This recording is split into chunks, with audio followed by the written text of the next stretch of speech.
দ্বিতীয় কথা, এবং এটা আমার শেষ কথা, সেটা হলো এই রাষ্ট্রে, যেই রাষ্ট্রে আমি বসবাস করি, এই রাষ্ট্রের প্রতি আনুগত্য, এই ভূখণ্ডের প্রতি ভালোবাসা, ভূখণ্ড সুরক্ষার জন্য নিজে সর্বোচ্চ পরিমাণ চেষ্টা চালানো, এটা পয়গম্বর আলাইহিস সালামের সুন্নাহ এবং আমালি সুন্নাহ।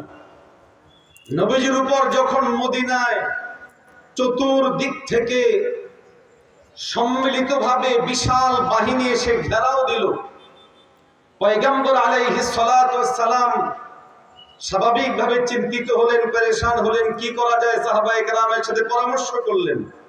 পরামর্শক্রমে সিদ্ধান্ত হলো, আমরা যেখানে বসবাস করছি এটা সুরক্ষা আমাদের জন্য জিম্মাদারি। কেননা এই ভূখণ্ড যদি আমাদের হাত ছাড়া হয়ে যায়, আমরা ইবাদত যথাযথভাবে করতে পারবো না। করণীয়, লড়াই নামতে হবে। প্রক্রিয়া, খন্দক, গর্ত খনন করো। সাহাবায়ে কেরামকে নামায় দিলেন, নবীজি নিজেও নেমে গেলেন। যেই যুদ্ধকে গজওয়ায়ে খন্দক বলে, গজওয়ায়ে আহজাব বলে, পয়গম্বর আলাইহিস সালাম